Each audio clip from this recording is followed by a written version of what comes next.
Oke, baik Bapak Ibu semuanya, kembali lagi dengan Edward di sini di Philip Morning Market Call ya, untuk edisi hari Kamis tanggal 8 September. Dan untuk agenda kami yang pertama ya, di sini ada indikasi IHSG dan nantinya ada stock to watch. Ya, lalu kita lanjutkan dengan sesi tanya jawab. Oke, langsung saja kita mulai untuk agenda kita yang pertama ya.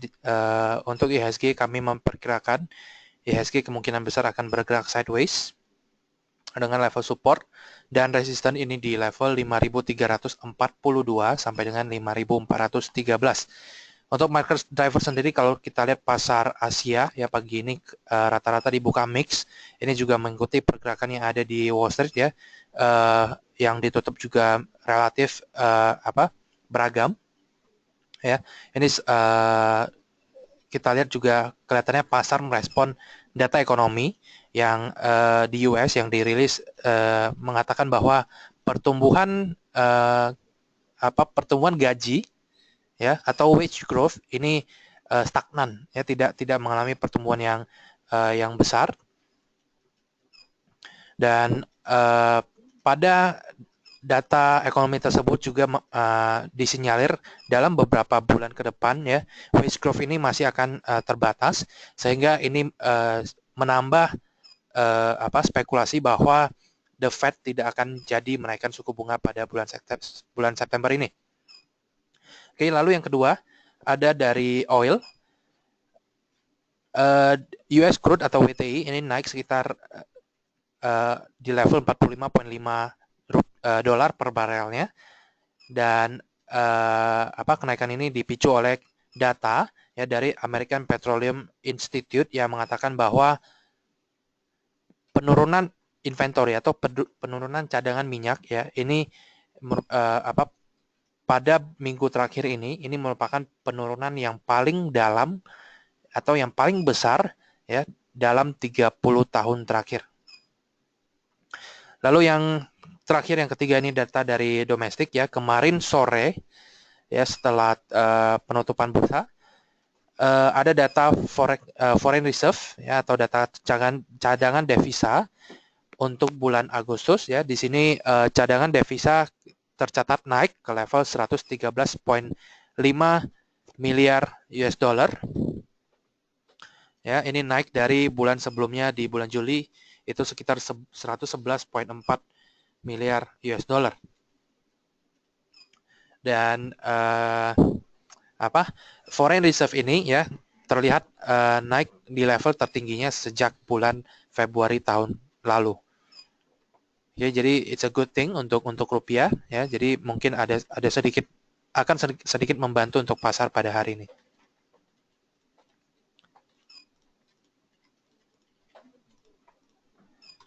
Baik Bapak Ibu, kita masuk selanjutnya untuk stocks to watch ya.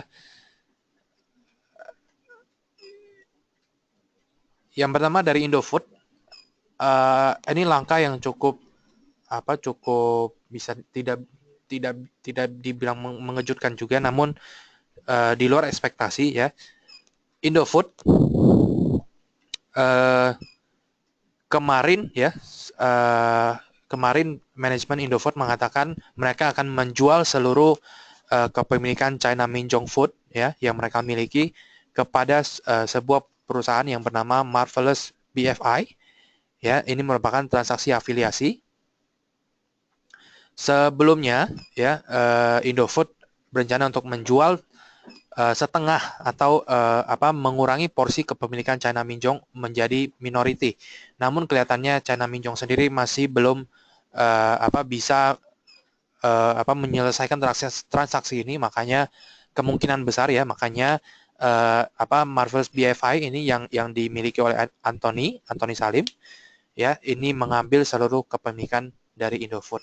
Ya, jadi ada transaksi afiliasi yang tujuannya untuk mengeluarkan aset China Minjong ini dari Indofood. Ya, kita nilai sih dari secara overall ya, kita lihat ini merupakan hal yang positif ya, karena China Minjong sendiri memiliki hutang yang cukup tinggi ya, hutang yang cukup besar, sehingga mempengaruhi laporan keuangan Indofood-nya. Ya, jadi it's a good thing. Oke, dan di sini juga Indofood kelihatannya kemungkinan besar akan mendapatkan dana sekitar 652 juta Singapura dolar atau setara dengan 6,3 triliun rupiah. Lalu yang kedua ada PAM, ya, Provident Agro. Di sini mereka akan membagikan dividen, interim dividen, ya, senilai hampir 300 miliar rupiah atau sekitar 42 rupiah per lembar sahamnya, dan KUM dan juga ex dividend date, ya, ini tercatat di tanggal 13 dan 14 September tahun 2016. Lalu yang ketiga ada Adi, ya, di sini Adi berencana untuk meng-IPO-kan anak usahanya yaitu Adi Persada Property pada akhir tahun nanti, ya, pada kuartal keempat nanti, dengan potensi pendapatan dana itu sekitar 1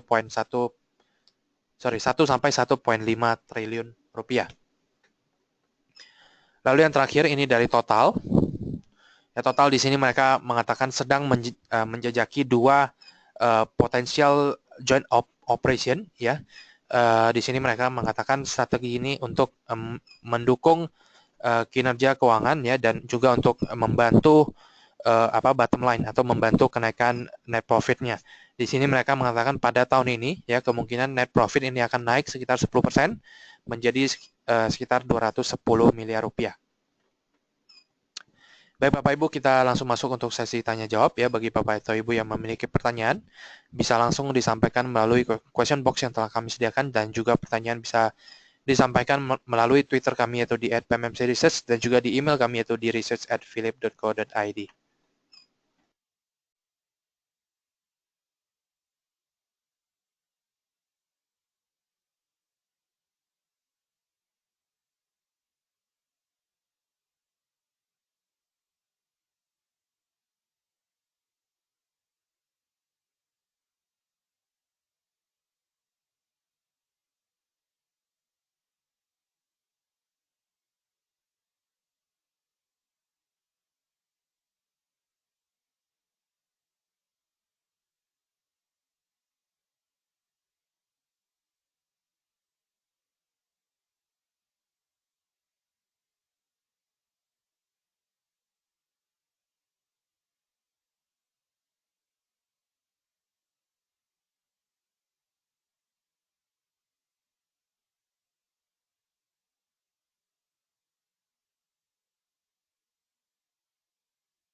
Baik, kita langsung masuk ke pertanyaan pertama dari Pak Wiraleo untuk charting AMI Broker, ya, untuk memasukkan simbol indeks,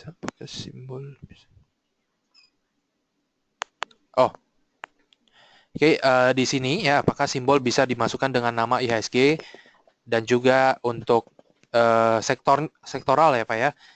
Bisa Pak, jadi AMI Broker bisa, untuk IHSG tinggal kita klik search IHSG, nanti keluar. Lalu untuk sektor-sektor, ya, ada 9 sektor utama. Ya, caranya kalau Pak Wiraleo ingin mengetahui simbol-simbolnya itu untuk sektornya, caranya ke charting Pak di ProTrader, ya. Di ProTrader ke charting, diklik. Oke, nah di sini di chartingnya ini ada search-nya, diklik panah bawahnya.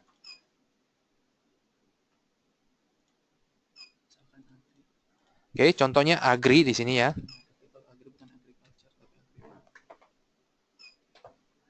Oke, di sini untuk agri ini simbolnya AGRI. Oke, baik. Mungkin untuk ini aja ya, untuk untuk catatan saja kita cepat saja untuk agri itu, kalau Pak Wiraleo ingin catat ya, agri itu simbolnya AGRI. Oke, lalu untuk banking ya, untuk untuk sektor finance itu tickernya itu banking.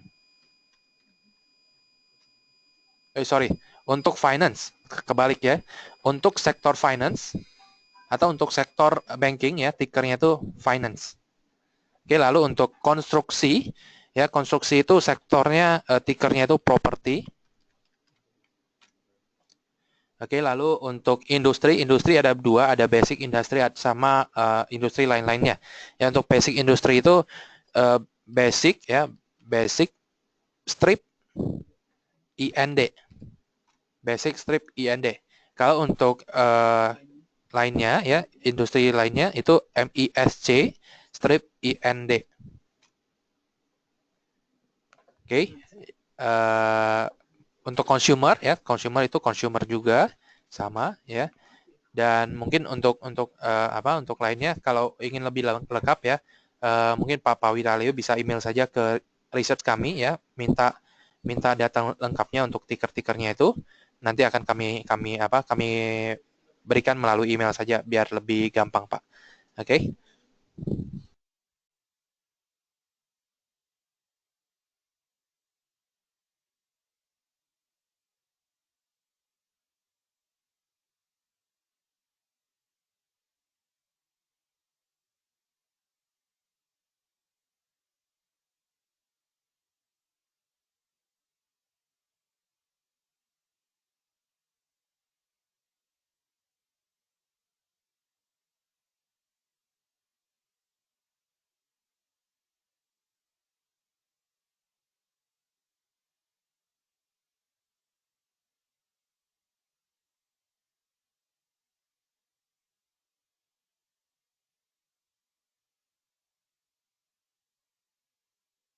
Baik, kita masuk ke pertanyaan selanjutnya. Di sini dari Ibu Irene Novianti. Ya, ini sekalian menjawab pertanyaan dari Pak Amar Riyandi. Untuk Indofood, ya, untuk Indofood untuk level resisten ya, resistennya ada di level 8.500 sampai dengan 8.735.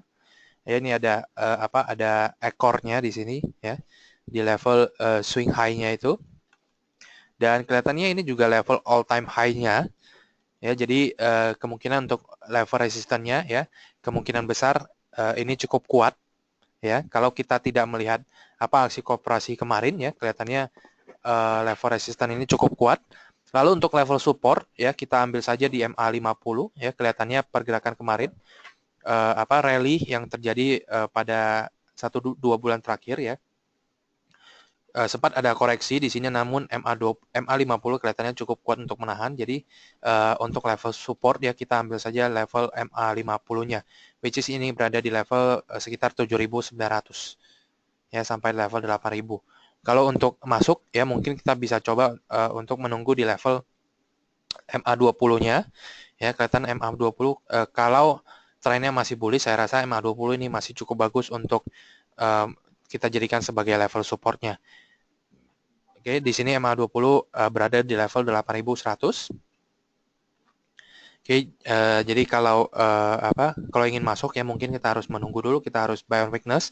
Dan yang perlu kita perhatikan di sini adalah stokastiknya ya, ini sudah hampir memasuki zona overbought ya, jadi mungkin kita harus berhati-hati.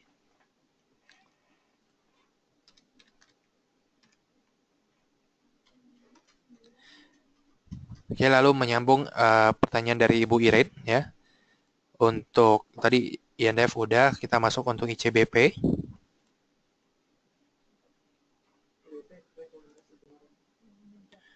Oke, untuk ICBP Bu, untuk level supportnya ya, saya rasa ini ada di MA20 Bu, atau di garis yang berwarna merah ini di level sekitar 9.450 ya. Dan kebetulan untuk ICBP kemarin kami sudah memberikan rekomendasi teknikal ya, dan untuk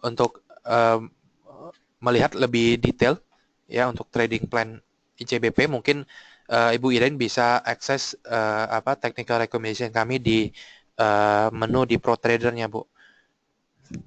Oke, lalu yang ketiga ya, PBRX.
Baik, Bu Irene ya, untuk PBRX.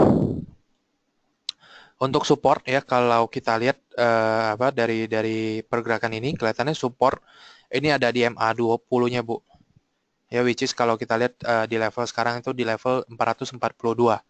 Ya, namun kalau untuk level support yang lebih aman sih, kalau kita tarik time frame yang lebih panjang, Bu, kemungkinan level supportnya itu ada di level 400, ya 400 sampai 410. Memang masih jauh di bawah ya. Dan untuk level resistannya, kelihatannya kalau rally ini masih terus berlanjut ya, kemungkinan besar harga ini bisa menyentuh ke level 480, Bu, untuk saat ini. Ya, namun yang kembali lagi yang harus kita perhatikan ini stokastik di sini sudah sudah masuk ke zona overbought-nya ya. Dan mungkin kita harus berhati-hati karena di sini ada tanda-tanda bahwa stokastik kemungkinan akan bergerak turun, Bu. Ya, namun dari sisi tren ya kelihatannya dalam jangka pendek ini masih akan mengalami kenaikan atau mengalami penguatan.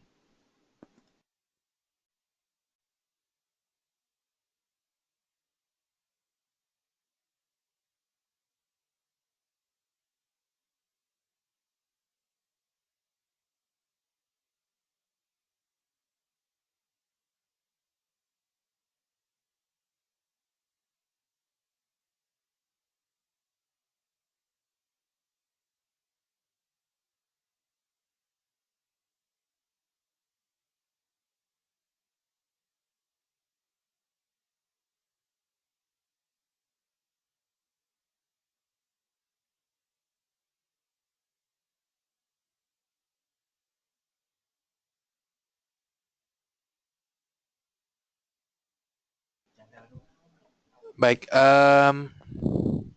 kita masuk ke pertanyaan selanjutnya. Ini dari Ibu Linda ya.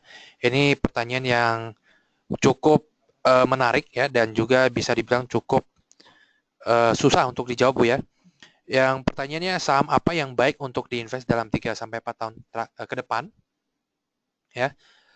Kalau ditanya saham apa yang baik untuk diinvest dalam 3 tahun ke depan, ini artinya kita mengharapkan ada kenaikan kenaikan harga saham, Bu ya, dan juga ada pembagian dividen. Ya, namun kembali lagi untuk kenaikan saham itu sangat bergantung ke pasar ya. Mungkin kita berikan beberapa emiten yang memiliki prospek yang bagus dari sisi bisnisnya saja, Bu. Ya, mungkin ini bisa sedikit membantu. Ya, mungkin kita mulai dulu yang pertama ya dari sektor finance ya, dari perbankan ya, yang memiliki potensi yang besar, Bu. Yang pertama ada BTN. Ya, di sini pemerintah memiliki program 1 juta rumah.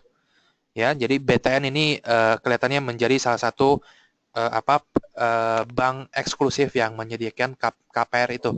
Ya, jadi demand untuk KPR kelihatannya masih akan terus meningkat, ya, terutama untuk BTN, dan di sini BTN salah satu yang akan mendapatkan dampak yang paling besar dari program 1 juta rumah pemerintah tersebut. Oke, itu pertama dari perbankan. Lalu yang kedua dari sektor konstruksi, ya, ini juga masih kelihatannya masih hot topic atau hot sektor, ya, untuk beberapa tahun ke depan. Untuk topik kita, ya, yang dari sisi bisnisnya masih bagus itu adalah waskita, Bu. Ya, waskita itu masih bagus. Lalu untuk sektor consumer, ya, kami masih menjagokan AISA. AISA ini masih dalam tahap growth, ya, growth untuk bisnis berasnya ini masih cukup besar, dan di sini mereka sedang mengkonversikan dari dulunya itu produk-produknya itu produk yang yang dijual di pasar basah atau produk yang dijual dengan harga yang fair, ya. Ini sekarang mereka mulai untuk menjual beras-beras dalam kemasan premium. Ya, otomatis margin ini akan meningkat, dan juga mereka berencana untuk menambah kapasitas produksi beras. Ya, jadi ada growth, ya, baik itu organic dan juga inorganic growth untuk AISA. Oke, lalu mungkin untuk retail, ya, retail di sini ada Tele dan juga LPPF dan juga RALS, ya, ada 3 untuk retail. Ya, kelihatannya pertumbuhan ekonomi yang masih cukup bagus, ya. Kelihatannya ini juga bisa menopang pertumbuhan retail dalam beberapa tahun ke depan. Lalu selanjutnya ini sektor yang menarik juga, Bu, sektor properti. Ya, kalau kita lihat 1-2 tahun terakhir sektor properti ini, harga properti dalam 1-2 tahun terakhir ini cenderung lesu, ya, cenderung lesu. Dan mengingat sektor properti ini merupakan sektor yang cyclical, Bu, ya. Jadi ada siklusnya, ya, kadang turun, kadang naik, ya. Selagi sektor properti ini berada dalam siklus yang rendah, ya, mungkin kita bisa mulai koleksi, Bu, ya, karena kita mengharapkan dalam beberapa tahun terakhir ada 3 faktor utama yang bisa menaikkan atau bisa men-trigger sektor properti ini. Yang pertama dari LTV.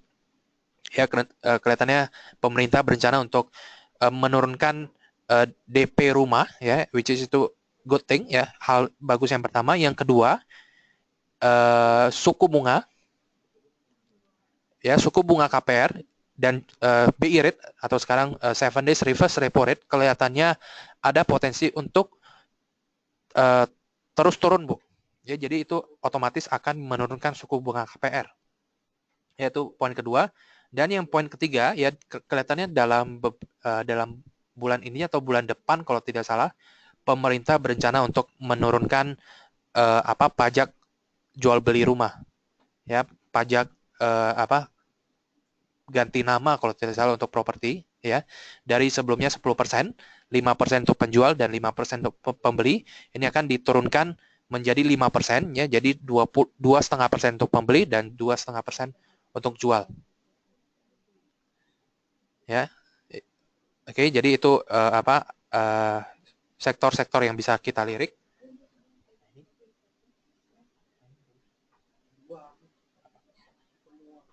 Oke, mungkin yang terakhir, sektor yang masih ketinggalan, tidak ketinggalan juga sih, sekarang harganya sudah naik cukup tinggi juga, yaitu sektor mining, Bu.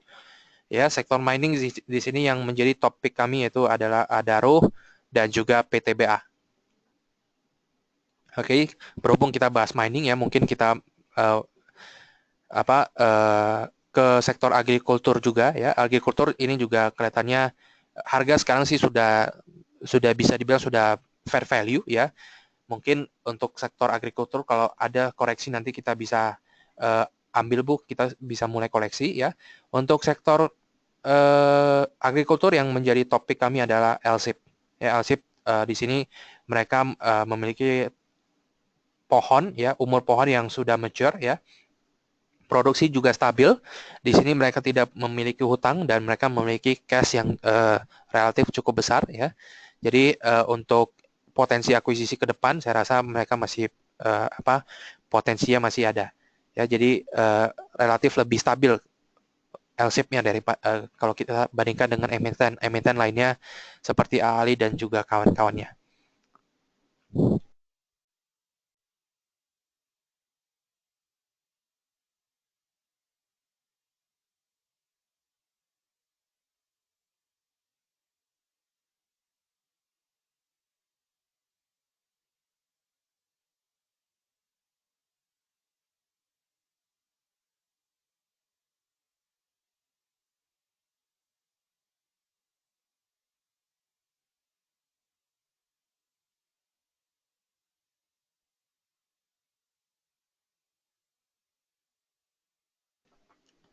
Selanjutnya pertanyaan dari Ibu Rini Makmur, ini prospek untuk PPRO, BCTM, dan PTBA kalau masuk di harga berapa? Saya akan menjawab mungkin pertanyaan untuk PPRO terlebih dahulu. Untuk PPRO ini secara teknikal masih cenderung bullish baik jangka pendek maupun jangka panjang dan menengahnya. Saran kami untuk masuk ke PPRO adalah masuk apabila sampai PPRO ini mengalami koreksi-koreksi minor di dalam perjalanannya, bisa dicoba untuk di level harga 950 sampai dengan di level harga 900. Ini masih ada kemungkinan PPRO mengalami koreksi dalam beberapa hari ke depan mengingat penguatannya sudah cukup tajam dari beberapa hari yang lalu.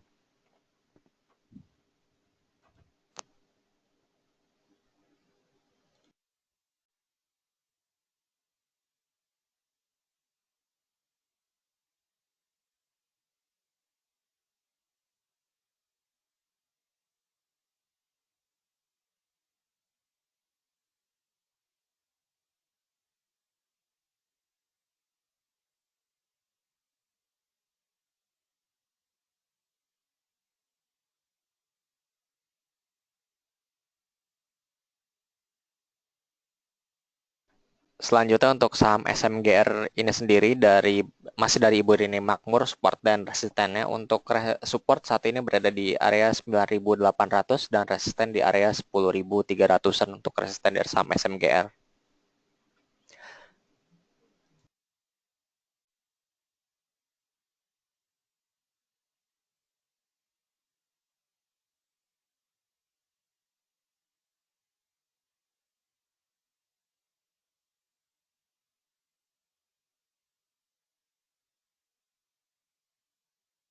Selanjutnya untuk dari pertanyaan dari Bapak Robertus Manuel mengenai analisa Waskita Nesril, apakah sudah saatnya masuk? Untuk Waskita sendiri ini saat ini masih cenderung sangat sideways pergerakannya, di mana support berada di area 2.700-an dan resisten di 2.860.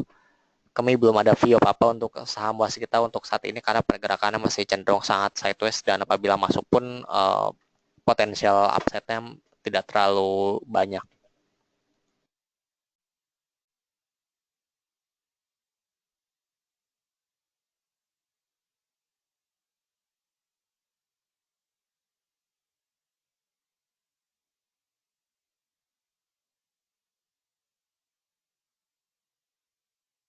Pertanyaan selanjutnya dari Bapak Ferry Wijaya mengenai saham BMTR untuk jangka pendek dan menengah. Untuk jangka pendeknya saat ini masih belum ada tanda-tanda pembalikan arah untuk saham BMTR ini sendiri, masih cenderung berusaha untuk balik arah, namun nampaknya masih akan cenderung sideways. Untuk jangka menengahnya masih bearish untuk pergerakan dari saham BMTR ini sendiri.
Baik, selamat pagi Bapak Ibu sekalian. Selanjutnya dengan saya Milka dan di sini ada pertanyaan dari Bapak Adam Ray yang menanyakan untuk pergerakan saham BNLI apakah masih sideways. Baik Pak, kalau kita lihat di sini untuk pergerakan saham BNLI betul Pak masih sideways dan kisaran support terdekat saat ini di level 570 dengan level resisten terdekat di level 656. Jadi kalau kita lihat untuk jangka menengah di sini memang trennya bearish, jadi di sini sudah cenderung melemah. Namun untuk jangka panjang ini masih tampaknya masih bullish. Jadi secara keseluruhan ini trennya sendiri masih bergerak sideways hingga saat ini. Jadi kalau Bapak sudah memiliki saham ini, kami bisa sarankan untuk sell on strength jika harga berhasil menguat sampai dengan ke sekitar level 656. Jadi bisa dilakukan jual parsial di sekitar level tersebut dan jika harga berhasil breakout atau ditutup di atas level 656, sebagian lagi bisa di hold dan dijual di harga yang lebih tinggi. Jadi kalau kita lihat untuk level resisten berikutnya ini ada di sekitar level 700, di atas 700. Jadi mungkin bisa di hold sampai dengan sekitar level 700 baru nanti dilakukan penjualan untuk sebagian sisanya. Demikian Pak.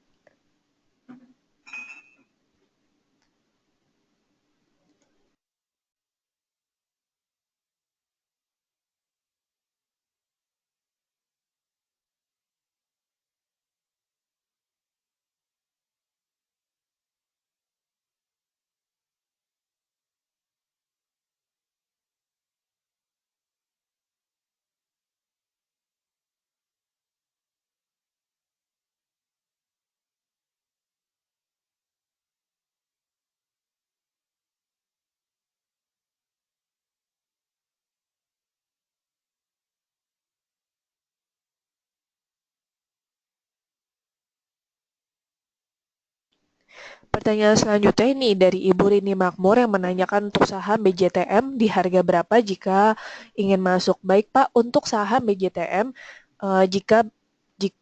Ibu, maksud kami jika Ibu tertarik untuk masuk ke saham BJTM, kami bisa rekomendasikan dengan strategi breakout. Jadi di sini bisa menunggu jika harga berhasil break dari level resistennya yaitu di sekitar level 570. Jadi di sini ada level EMA 50 yang menjadi resisten terdekat saat ini.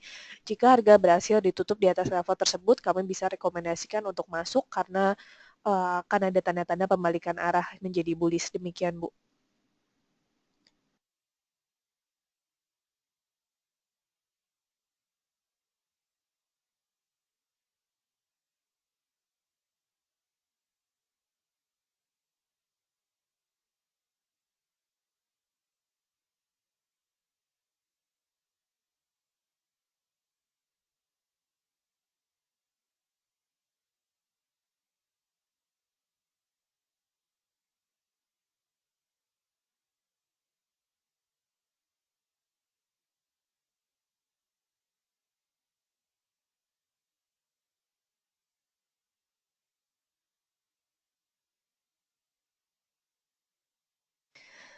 Pertanyaan selanjutnya ini dari Bapak Stevi Adrianto yang menanyakan untuk Antam jika ingin entry di level berapa, support dan resistennya di berapa.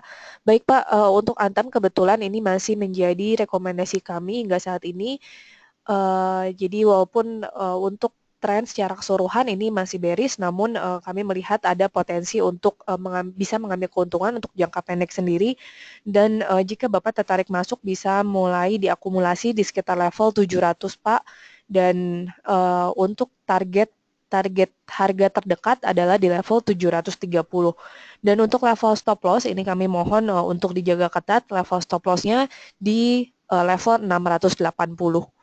Jadi itu juga merupakan support resistennya Pak. Jadi support di 680, resisten di 730. Demikian Pak.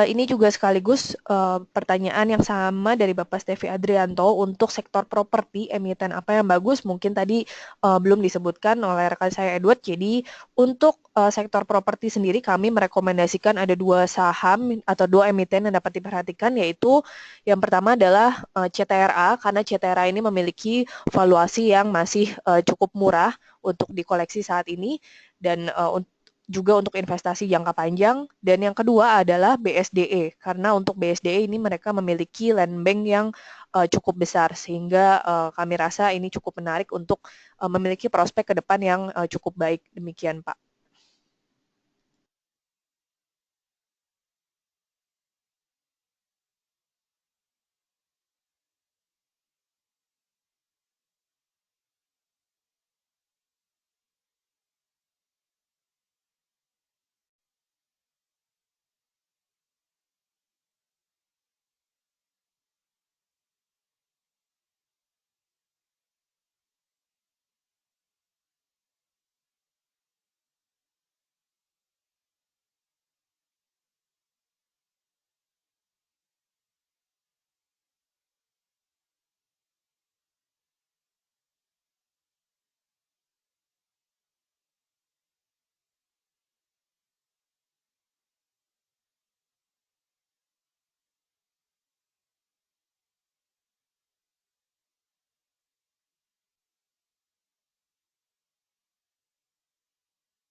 Pertanyaan selanjutnya dari Bapak Khoirul Rozikin yang menanyakan untuk saham Bika saya punya di 750, sebaiknya di cut loss saja atau di hold. Baik Pak, untuk saat ini memang tampaknya pergerakannya masih sideways dari sisi tren, dan untuk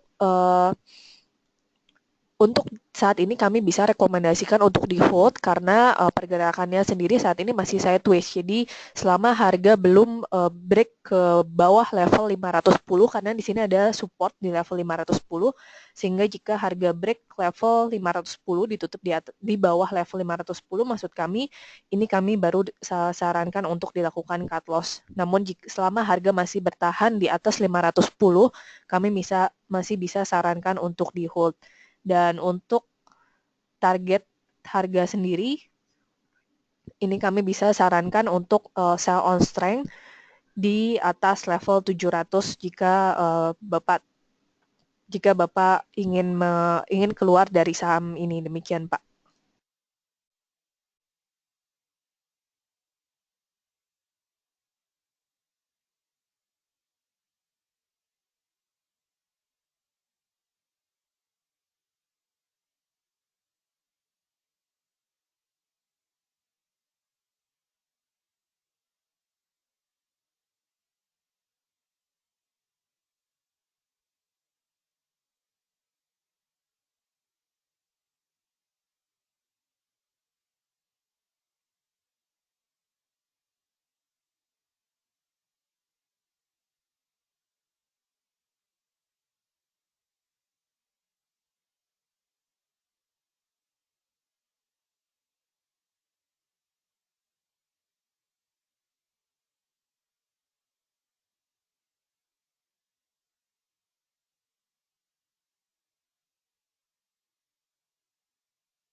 Pertanyaan selanjutnya ini untuk saham Japfa dari Bapak Hendra Agustiara menanyakan, kemarin saya perhatikan low-nya Japfa kok beda antara AMI dengan ProTrader. Baik Pak, kalau kami perhatikan di pagi ini tidak ada masalah Pak untuk ProTrader dan juga untuk AMI broker kami. Jadi mungkin kemarin ada sedikit error atau gangguan koneksi di internet sehingga menyebabkan adanya perbedaan antara level low di AMI Broker dan ProTrader. Namun untuk pagi ini kami rasa tidak ada masalah karena cukup sesuai antara semuanya sudah kembali ke normal dan sudah cukup sesuai antara AMI Broker dan ProTrader kami. Demikian Pak.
Pertanyaan selanjutnya untuk saham Harum, ini dari Bapak Ferry Wijaya yang menanyakan tolong sekalian untuk Harum. Baik Pak, dari sisi teknikal di sini kalau kita lihat untuk Harum saat ini support berada di level 1000 dan untuk level resistance terdekat berada di level 1140. Pergerakannya sendiri masih sideways untuk jangka pendek dan kami rasa masih akan bergerak di sekitar level 1000 dan level 1140 untuk jangka pendek.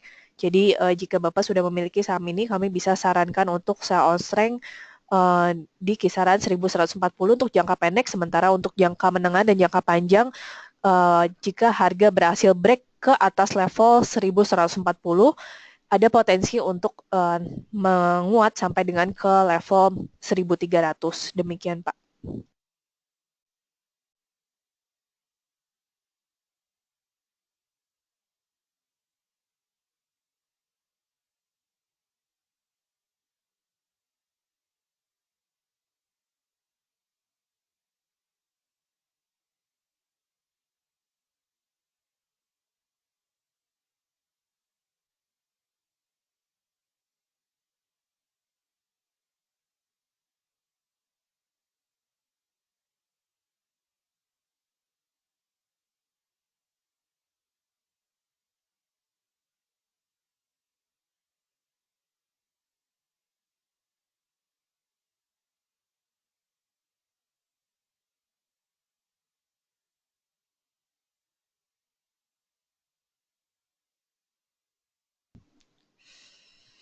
Pertanyaan terakhir ini dari Bapak Robertus Emmanuel yang menanyakan untuk CTRA dan BSDE sebaiknya di harga berapa untuk masuk.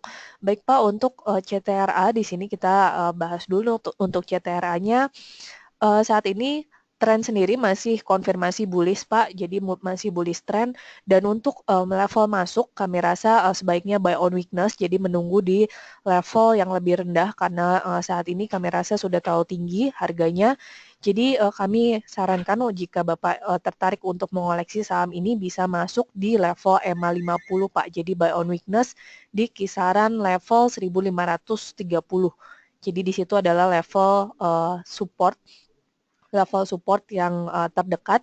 Jadi kami bisa sarankan untuk buy on weakness di sekitar level tersebut. Sementara untuk level resisten, ini level resisten kami bisa sarankan untuk dilakukan penjualan atau target harganya sendiri di sekitar level 1700 atau ke atas. Demikian Pak.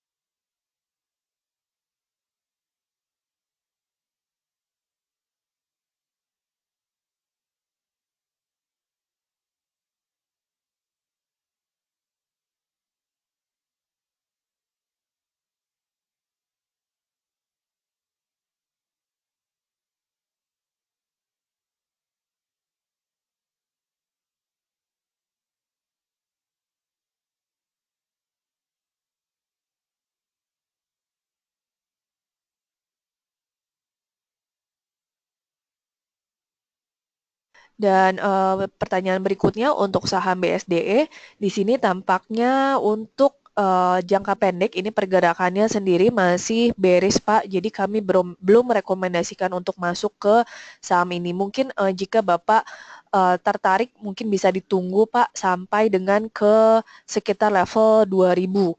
Jadi bisa masuk buy on weakness di sekitar level 2000. Namun kami rasa ini masih cukup jauh, jadi kami belum merekomendasikan masuk saat ini. Dan untuk jika Bapak masuk di level 2000, ini target price-nya sendiri bisa di sekitar level 2200, di sekitar level 2200 Pak. Jadi ada resisten terdekat di level 2200 tersebut. Demikian.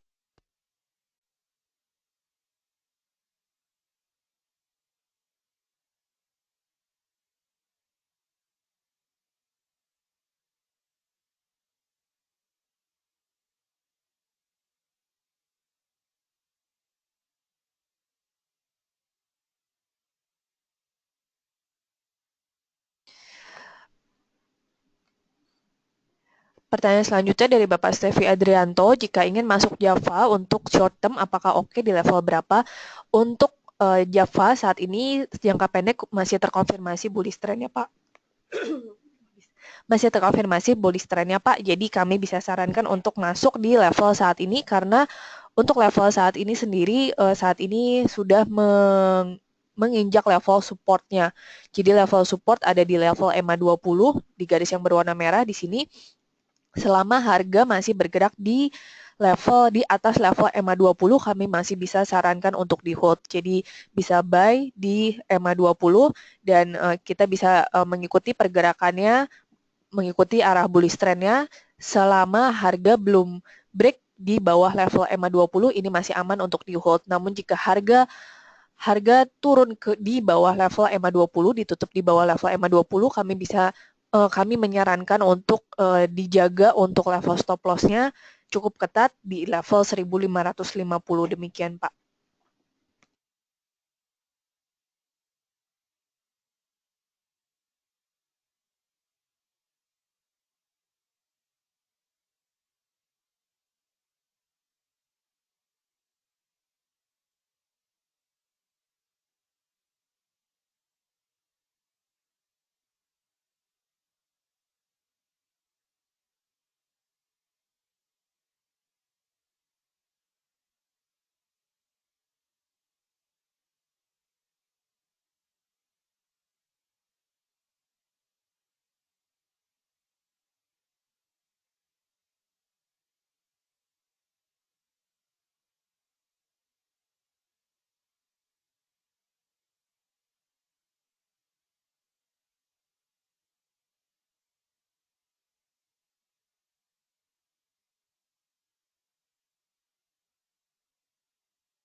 Pertanyaan terakhir ini mungkin dari Bapak Sugianto yang menanyakan mohon ulasan untuk saham XL. Baik Pak, untuk XL kalau kita lihat pergerakannya di sini masih cenderung bearish. Jadi kami belum menyarankan untuk masuk ke saham XL karena pergerakannya sendiri masih bearish. Dan untuk level support ini ada di level 2675 dan untuk level resisten untuk jangka pendek adalah di level 3000. Tapi sekali lagi karena trennya sendiri masih bearish, jadi kami belum menyarankan untuk masuk ke saham ini. Dan kalau kita lihat dari sisi kinerja juga kemarin XL ini membukukan kinerja yang di bawah ekspektasi sehingga menyebabkan penurunan dari harga sahamnya sendiri. Jadi karena itu kami belum menyarankan untuk masuk ke saham ini. Demikian Pak. Baik Bapak Ibu sekalian, mengingat sesi trading sudah dimulai 30 menit yang lalu, kami mengakhiri untuk sesi Philip Morning Market Call hari ini. Kami mengucapkan terima kasih atas partisipasi Bapak Ibu sekalian dan kami kembali mengundang Bapak Ibu untuk kembali mengikuti Philip Morning Market Call edisi esok hari di jam yang sama. Terima kasih, selamat pagi dan sukses untuk trading Bapak Ibu sekalian. Selamat pagi.